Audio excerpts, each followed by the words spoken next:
Good morning to all. I am doctor S P Patil madam. आज आपण या व्हिडिओमध्ये सेमीकंडक्टर फिजिक्समधील बँड थेरी ऑफ सॉलिड्स या विषयाची माहिती घेणार आहोत. आज आपण ज्या पॉईंट्सवरती चर्चा करणार आहोत ते पॉईंट्स आहेत atomic structure of solids, electron shells और orbits, formula, examples, sublevels of the first 4 energy levels and free electrons. So पहिल्यांदा आपण ॲटॉमिक स्ट्रक्चर ऑफ सॉलिड म्हणजेच धन पदार्थातील अणूची रचना हा पॉईंट बघणार आहोत. त्यामध्ये आपण बघतोय an atom consist of electrons, protons and neutrons. म्हणजेच ॲटममध्ये इलेक्ट्रॉन, प्रोटॉन आणि न्यूट्रॉन असतात. या आकृतीमध्ये आपल्याला दिसतंय, आपण जर हा एक ॲटम कन्सिडर केला तर त्याच्या मध्य केंद्रकावरती न्यूट्रॉन आणि प्रोटॉन्स आहेत आणि त्याच्या सराउंडिंगला इलेक्ट्रॉन्स आहेत. म्हणजे प्रत्येक ॲटममध्ये इलेक्ट्रॉन, प्रोटॉन आणि न्यूट्रॉन्स असतात. Electrons are revolving in elliptical orbit around the nucleus. Nucleus consist of protons and neutrons. म्हणजेच जे इलेक्ट्रॉन्स आहेत ते अंडाकृती कक्षेमध्ये न्यूक्लियसच्या सभोवती फिरत असतात आणि न्यूक्लियसमध्ये प्रोटॉन्स आणि न्यूट्रॉन्स असतात. आपल्याला ह्या आकृतीमध्ये दिसून येईल प्रोटॉन्स आणि न्यूट्रॉन्स यांचा मिळून न्यूक्लियस तयार होतो आणि ह्या न्यूक्लियसच्या सराउंडिंगला इलेक्ट्रॉन्स काय होत असतात, मूव्ह होत असतात. इलेप्टिकल ऑर्बिट म्हणजेच अंडाकृती कक्षेमध्ये. इथे दिसते दुसऱ्या आकृतीमध्ये तुम्हाला सेंटरला न्यूक्लियस आहे आणि त्याच्या सराउंडिंगला तुमचे इलेक्ट्रॉन्स जे आहेत ते काय होतात, इलेप्टिकल ऑर्बिटमध्ये मूव्ह होतात. Proton carry positive charge, electron carry negative charge and neutrons are electrically neutral. That means no charge. म्हणजेच प्रोटॉन हा नेहमी धन भार असतो. प्रोटॉनवरती नेहमी धन भार असतो. न्यूट्रॉन हे भाररहित असतात, म्हणजे त्यांच्यावरती कुठलाच भार नसतो. आणि इलेक्ट्रॉनवरती नेहमी ऋण भार असतो. म्हणजेच प्रोटॉन हा धन भार असतो, पॉझिटिव्ह चार्ज असतो. इलेक्ट्रॉन हा ऋण भार म्हणजेच निगेटिव्ह चार्ज असतो आणि न्यूट्रॉन हा चार्जलेस असतो. पुढचा पॉईंट आपण बघणार आहोत इलेक्ट्रॉन सेल्स और ऑर्बिट्स. म्हणजेच इलेक्ट्रॉन सेल्स किंवा कक्षा. Electrons of an atom do not move in the same orbit. They move in different orbits और shells are called as subshells. म्हणजेच इलेक्ट्रॉन्स हे एकाच ऑर्बिटमध्ये मूव्ह होत नाही, तर ते वेगवेगळ्या ऑर्बिटमध्ये किंवा सेलमध्ये मूव्ह होतात. त्याला आपण काय म्हणतो, उपकक्षा असं म्हणतो. या आकृतीमध्ये आपल्याला दिसतंय सेंटरला न्यूक्लियस आहे आणि त्याच्या सराउंडिंगला ज्या रिंग्स आहेत त्यांना आपण काय म्हणतो, ऑर्बिट्स म्हणतो. न्यूक्लियसच्या जवळची जी रिंग आहे त्याला आपण फर्स्ट सेल असं म्हणतो. त्यानंतरची जी आहे त्याला सेकंड सेल, नंतर थर्ड सेल. अशा पद्धतीने नंबर ऑफ सेल्स काय होतात, इन्क्रीज होतात. ते जे ऑर्बिट्स आहेत त्यांना वेगवेगळ्या अक्षरांनी आपण दर्शवतो.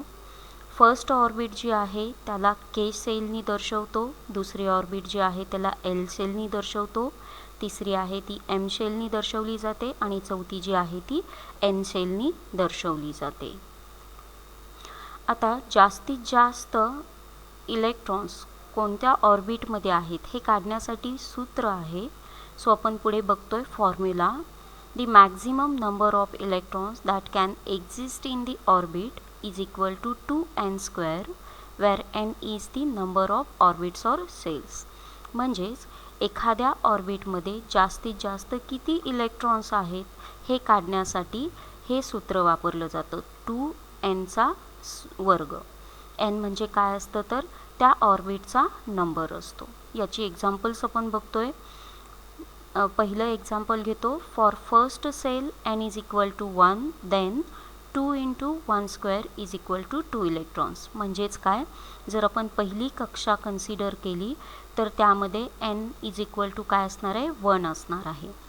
आणि ज्यावेळी n इज इक्वल टू 1 ही व्हॅल्यू ह्या सूत्रामध्ये ठेवली जाते त्यावेळी आपल्याला मिळणारी जी व्हॅल्यू आहे ती 2 असते. म्हणजेच पहिल्या शेलमध्ये मॅक्झिमम 2 इलेक्ट्रॉन्स मूव्ह होतात. सेकंड एक्झाम्पल आहे, for second shell n is equal to 2 and we get 8 electrons. म्हणजेच 8 इलेक्ट्रॉन्स दुसऱ्या सेलमध्ये 8 इलेक्ट्रॉन्स काय होतात, मूव्ह होतात. Similar in third shell n is equal to 3 we get 18 electrons. म्हणजेच तिसऱ्या कक्षेमध्ये जास्तीत जास्त 18 इलेक्ट्रॉन्स काय होतात, मूव्ह होतात. अशा पद्धतीने नंबर ऑफ इलेक्ट्रॉन्स तुमचे काय होतात, ऑर्बिटमध्ये वाढत जातात. पुढचा पॉईंट आपण बघतोय, sublevels of the first 4 energy levels.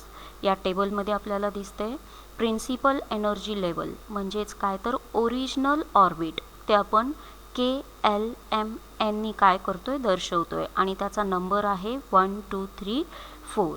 Okay.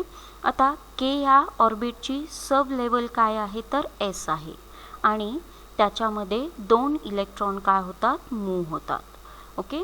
L जे ऑर्बिट आहे त्यामध्ये 2 सब लेवल्स असतात, उपकक्षा असतात, S आणि P.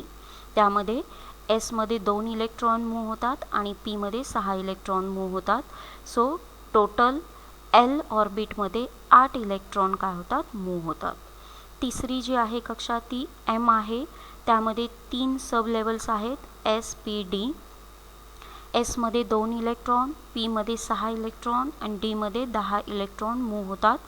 टोटल 18 इलेक्ट्रॉन M या ऑर्बिटमध्ये मूव्ह होतात. तसंच N ऑर्बिटमध्ये 4 सब लेवल्स आहेत, S P D F. S मध्ये 2, P मध्ये 6, D मध्ये 10 आणि F मध्ये 14. अशा टोटल 32 इलेक्ट्रॉन्स N या ऑर्बिटमध्ये मूव्ह होत असतात. So the electrons in the inner cells are strongly bound to the nucleus. Electrons which are in the outer cell revolve with high speed.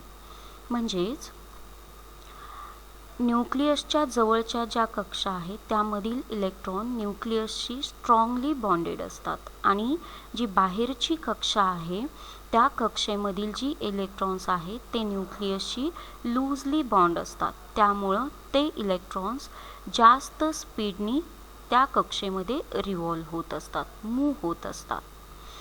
ते जे इलेक्ट्रॉन्स आहेत ते मूव्ह होत असतानाच एका ॲटममधून दुसऱ्या ॲटममध्ये जंप करतात. त्याला आपण काय म्हणतो, फ्री इलेक्ट्रॉन्स.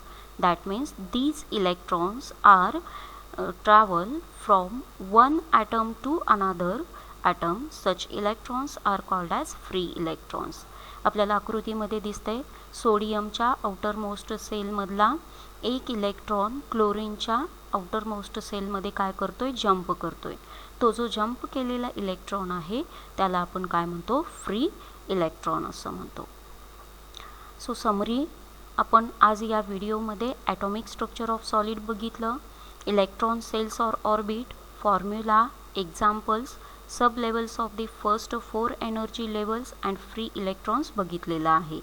पुढच्या व्हिडिओमध्ये आपण फॉर्मेशन ऑफ एनर्जी बँड्स हा पॉईंट डिस्कस करणार आहोत. थँक्यू.